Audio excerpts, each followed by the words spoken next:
Salam damai dan sejahtera bagi kita semua. Pluralitas agama, hidup berdampingan dengan penganut agama-agama lain adalah realitas yang dialami oleh orang-orang Kristen. Bukan hanya pada hari ini, tapi juga dulu, sejak zaman para rasul. Jika pada zaman para rasul orang-orang Kristen adalah golongan yang minoritas dan tertindas, kini orang Kristen adalah kelompok agama dengan jumlah populasi terbesar di dunia. Menurut data Pew Research 2022, penganut Kristen mencapai 31,4% dari seluruh populasi dunia, dan bagian terbesar di antaranya adalah Katolik, sebesar 17,3%, disusul Protestan semua denominasi sebesar 11,6% dan Ortodoks 3,3%. Tampaknya data ini cukup membesarkan hati karena pengikut Kristus saat ini masih yang terbanyak di dunia. Tapi sebenarnya ada fakta menyedihkan di balik data-data tersebut. Untuk memahaminya, kita akan fokus pada Gereja Katolik sebagai satu-satunya gereja Kristus. Berdasarkan data dari Pew Research pada tahun 1950, populasi umat Katolik di dunia adalah 22,6%. Dan pada tahun 1960, populasinya mengalami peningkatan menjadi 22,8%. Tapi sekarang populasinya merosot menjadi 17,3% dengan tren atau kecenderungan yang terus menurun tanpa dapat ditahan. Ini menjadi gambaran betapa setelah Konsili Vatikan II yang berakhir pada tahun 1965 telah terjadi krisis penginjilan di Gereja Katolik. Krisis penginjilan ini semakin dipertegas oleh pernyataan-pernyataan Paus Fransiskus dalam beberapa tahun terakhir. Salah satunya seperti yang dikatakan Paus Fransiskus di depan delegasi Gereja Lutheran pada tahun 2015 di Roma. Proselitisme adalah dosa besar terhadap ekumenisme. Arti proselitisme adalah mengajak orang lain untuk mengikuti keyakinan agama atau ideologi tertentu. Sungguh sangat ironis upaya untuk mengajak orang lain menjadi Katolik seperti yang dilakukan oleh para misionaris dan para martir di masa lalu dan telah membuat Gereja Katolik bertumbuh menjadi agama dengan pengikut yang terbanyak di dunia sekarang adalah dosa besar. Sikap Paus Fransiskus yang anti penginjilan itu tidak terlepas dari perubahan cara pandang Gereja Katolik terhadap agama-agama lain setelah Konsili Vatikan II. Jika sebelum Konsili Vatikan II, pandangan Gereja Katolik tegas menyatakan extra ecclesiam nulla salus, di luar gereja tidak ada keselamatan. Kini doktrin tersebut praktis sudah ditinggalkan. Meski kata-kata extra ecclesiam nulla salus masih tetap tertulis dalam dokumen Konsili Vatikan II, namun maknanya sudah dikaburkan.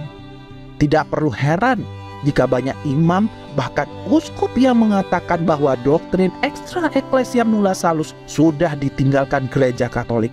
Ini fakta. Bukti paling jelas dari ditinggalkannya doktrin extra ecclesiam nulla salus adalah ditandatanganinya dokumen Human Fraternity oleh Paus Fransiskus di Abu Dhabi pada tahun 2019. Dalam dokumen tersebut dinyatakan bahwa Tuhan menghendaki pluralitas atau keberagaman agama. Ini jelas bertentangan dengan doktrin extra ecclesiam nulla salus yang secara implisit menyatakan bahwa Tuhan hanya menghendaki satu agama sebagai sarana keselamatan, yaitu Gereja Katolik. Perubahan cara pandang gereja terhadap agama-agama lain merupakan persoalan sangat serius yang menjadi tanda paling jelas terjadinya pergeseran signifikan dalam ajaran Gereja Katolik setelah Konsili Vatikan II yang mengarahkan orang-orang Katolik ke dalam kemurtatan besar. Untuk memahami persoalan ini dengan baik, mari kita melihat jauh ke belakang, yaitu ke saat penciptaan. Santo Agustinus mengatakan demikian. Tuhan menciptakan manusia bagi dirinya agar kita boleh menjadi ekspresi kemuliaannya. Sementara itu Santo Irenaeus dari Lyon juga mengungkapkan hal senada. Tuhan menciptakan manusia bagi kemuliaannya sehingga kebesarannya dapat termanifestasi melalui manusia. Ini juga sejalan dengan sabda Tuhan dalam kitab Yesaya. Bawalah anak-anakku laki-laki dari jauh dan anak-anakku perempuan dari ujung-ujung bumi. Semua orang yang disebutkan dengan namaku yang kuciptakan untuk kemuliaanku, yang kubentuk dan yang juga kujadikan. Yesaya bab 43 ayat 6 dan 7. Singkatnya, manusia diciptakan Tuhan untuk menjadi ekspresi dari kemuliaannya. Seperti pelukis yang mapan dan tidak membutuhkan uang tapi tetap melukis. Dia bukan melukis agar mendapatkan uang yang sudah tidak dibutuhkannya, tapi semata-mata untuk mengekspresikan rasa seninya. Demikian juga Allah Trinitas adalah Tuhan yang sempurna dalam dirinya sendiri. Dia tidak kesepian dan tidak kekurangan apapun. Maka Allah Trinitas tidak mengadakan ciptaan untuk memperoleh sesuatu ataupun mengisi kekurangan tertentu, tetapi untuk mengekspresikan kemuliaannya sendiri. Itu sebabnya Tuhan menciptakan manusia serupa dengan gambarnya, kitab Kejadian bab 1 ayat 27, dan mengutusnya untuk berkuasa atas bumi serta isinya, kitab Kejadian bab 1 ayat 28. Jadi, sejak semula manusia diciptakan sempurna seperti gambar Tuhan dan diutus untuk membangun tatanan dunia yang sempurna bagaikan surga sebagai habitat hidupnya. Tapi sayang sekali, karena terjebak pada bujukan iblis, manusia jatuh ke dalam dosa. Akibatnya manusia kehilangan kodratnya yang sempurna, dan alam juga ikut menjadi rusak serta tidak lagi melayani manusia. Ini tentu saja tidak sejalan dengan rancangan ciptaan yang dikehendaki Tuhan pada mulanya. Kerusakan ciptaan akibat dosa inilah yang ingin dipulihkan Tuhan melalui penebusan dosa yang sempurna dan pewahyuan sabda Tuhan yang utuh. Keduanya sekaligus pas dalam inkarnasi Tuhan dan pengorbanan salib Yesus Kristus yang terjadi 2000 tahun lalu. Pertanyaannya, bagaimanakah inkarnasi sabda Tuhan dan penebusan salib Kristus yang hanya terjadi sekali dalam sejarah ini mampu memulihkan kodrat seluruh manusia dan sekaligus membangun kembali tatanan dunia yang sempurna?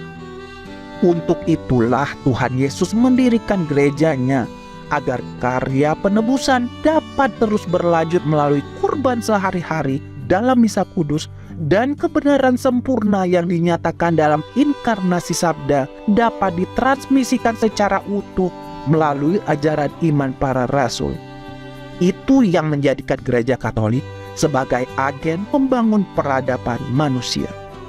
Singkatnya, hanya melalui gereja Kristus saja seluruh karya penebusan dan kebenaran yang sempurna ditransmisikan dari zaman ke zaman untuk memulihkan seluruh ciptaan di dalam Yesus Kristus.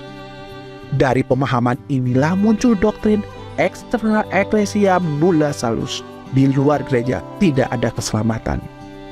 Sebelum kenaikannya ke surga, Tuhan Yesus memberi perintah penting yang kemudian dikenal sebagai amanat aku.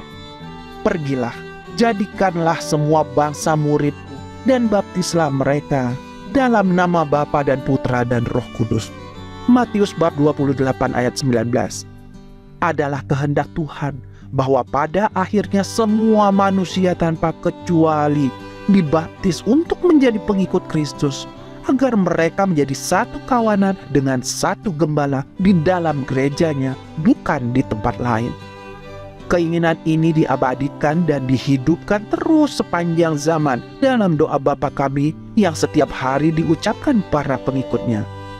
Datanglah kerajaan, jadilah kehendakmu di atas bumi seperti di dalam surga. Kerajaan Allah akan terwujud ketika gereja Kristus, yaitu gereja Katolik, menjadi satu-satunya agama di dunia. Pengikutnya bukan cuma 22% populasi dunia seperti yang terjadi sebelum Konsili Vatikan II, bukan pula 50%, tapi 100%. Realistiskah berharap gereja Katolik menjadi satu-satunya agama di dunia yang akan mewujudkan kerajaan Allah di bumi di tengah keragaman agama yang ada saat ini? Pasti realistis, karena apapun yang dikehendaki Tuhan adalah mungkin terjadi dan pasti terwujud. Yang tidak realistis adalah mengharapkan hal itu terjadi dalam kehidupan kita. Itu saja. Kerajaan Allah yang diwujudkan melalui gereja Katolik adalah tatanan dunia yang sempurna di masa depan. Itulah yang dikehendaki Tuhan ketika Dia bersabda kepada Adam dan Hawa, "Beranak cuculah dan bertambah banyak, penuhilah bumi dan taklukkanlah itu." Kitab Kejadian bab 1 ayat 28. Tatanan dunia yang sempurna itu disebut kerajaan Allah karena Yesus Kristus sendiri adalah rajanya. Lalu, bagaimana dengan agama-agama lain yang juga mengajarkan kebenaran dan kebaikan? Tidakkah mereka juga dapat berpartisipasi untuk membangun kerajaan Allah? Sama sekali tidak. Tuhan mendirikan gerejanya karena hanya melalui sarana itulah seluruh karya penebusan dan kebenaran yang sempurna dapat ditransmisikan dari zaman ke zaman dengan pertolongan Roh Kudus hingga terwujudnya kerajaan Allah. Sementara itu agama-agama lain, bahkan termasuk yang mengaku Kristen, pasti memiliki kekurangan dan kekeliruan sehingga mustahil menjadi sarana yang sempurna untuk mentransmisikan kebenaran. Ingatlah, hanya kesalahan kecil sudah cukup membuat Adam dan Hawa terusir selamanya dari Taman Eden. Juga Rasul Yakobus telah mengingatkan kita pada prinsip ini. Sebab barang siapa menuruti seluruh hukum itu tetapi mengabaikan satu bagian daripadanya, ia bersalah terhadap seluruhnya. Yakobus bab 2 ayat 10. Jadi semua kekurangan dan kekeliruan itu, entah sedikit atau banyak, membuat semua agama-agama lain tanpa kecuali tidak dapat menjadi bagian dari kerajaan Allah. Dalam Injil, Tuhan Yesus sudah mengingatkan, "Siapa tidak bersama aku, ia melawan aku. Dan siapa tidak mengumpulkan bersama aku, ia mencerai-beraikan." Matius bab 12 ayat 30. Mereka yang bukan anggota gereja Kristus, yaitu semua agama-agama lain tanpa kecuali, tidak bersama Kristus untuk membangun kerajaan Allah. Karenanya, semua agama lain termasuk yang mengaku Kristen punya kesamaan ini. Mereka semua melawan Kristus dan menolak untuk bersatu mewujudkan kerajaan Allah. Tapi cepat atau lambat, semua agama-agama lain ini akan membangun persatuan juga di antara mereka. Di dalam kerajaan Allah, manusia dipersatukan dalam satu kawanan dan satu gembala dengan dasar kebenaran Yesus Kristus. Sementara itu, agama-agama yang berbeda-beda mustahil memiliki kebenaran sebagai dasarnya. Maka agama-agama tersebut tidak dipersatukan berdasarkan kebenaran, tapi berdasarkan prinsip koeksistensi atau hidup berdampingan dengan damai. Santo Agustinus mengatakan, kejahatan adalah tidak adanya kebaikan. Demikian juga tidak adanya kebenaran sebagai dasar persatuan agama-agama yang berbeda tersebut sudah cukup untuk membuatnya menjadi kerajaan iblis. Nah, kerajaan iblis itulah yang sedang mereka wujudkan melalui gerakan ekumenisme yang mempersatukan agama-agama berbeda dengan prinsip koeksistensi atau hidup berdampingan dengan damai. Dimulai dari ekumenisme sesama kelompok Kristen, kemudian ekumenisme agama-agama keturunan Abraham, dan akhirnya berujung pada ekumenisme semua agama sebagai perwujudan satu agama dunia. Dengan memahami ini, kita sekarang mengetahui kesalahan fatal apa yang dilakukan dalam Konsili Vatikan II dan mengapa itu membawa orang-orang Katolik pada kemurtatan besar. Konsili Vatikan II yang meninggalkan doktrin extra ecclesia nulla salus dan merangkul ekumenisme dengan dalih mengubah cara pandang gereja Katolik terhadap agama-agama lain sebenarnya melakukan kesalahan fatal dengan mengkhianati kerajaan Allah dan membelot untuk bergabung dalam kerajaan iblis. Celakanya itu terjadi dengan membawa nyaris semua orang Katolik, yaitu mereka semua yang mendukung Konsili Vatikan II. Itulah kemurtatan besar yang dimaksud oleh Rasul Paulus dalam 2 Tesalonika 2 ayat 3. Dari sini kita dapat memahami betapa sangat tidak cukup hanya mengaku sebagai pengikut Kristus, berbuat amal kasih sesuai ajaran iman Kristen, bahkan membuat mukjizat-mukjizat dalam namanya. Tuhan menuntut kita untuk ikut serta bersamanya mewujudkan kerajaan Allah di muka bumi melalui gerejanya. Siapa yang tidak bersama Tuhan membangun kerajaannya sama dengan melawan Tuhan. Itu sebabnya Tuhan berkata, pada hari terakhir banyak orang akan berseru kepadaku, Tuhan, Tuhan, bukankah kami bernubuat demi namamu dan mengusir setan demi namamu dan mengadakan banyak mukjizat demi namamu juga? Pada waktu itulah aku akan berterus terang kepada mereka dan berkata, aku tidak pernah mengenal kamu. Enyahlah daripadaku, kamu sekalian pembuat kejahatan. Matius bab 7 ayat 22 dan 23. Itulah nasib orang-orang Kristen yang menolak ikut serta bersama Yesus Kristus bersatu membangun kerajaan Allah. Sekarang kemurtatan besar itu sedang terjadi di depan mata kita. Sebagian besar hierarki gereja Katolik, bahkan dari pucuk pimpinan tertinggi hingga ribuan uskup dan imam-imam telah mengkhianati kerajaan Allah untuk bergabung dengan kerajaan iblis akibat Konsili Vatikan II.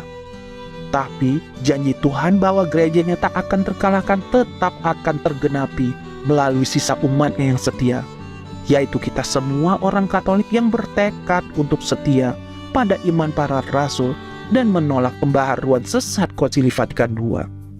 Tugas menjadi sisa umat sangat berat karena musuh kita tidak hanya berasal dari luar, tetapi juga dari dalam gereja Katolik sendiri.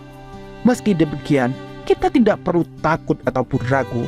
Dengan pertolongan Roh Kudus, pada akhirnya sisa umatnya yang setia akan menang, karena Tuhan sendiri menjamin gerejanya tidak akan terkalahkan. Terima kasih atas perhatian Anda.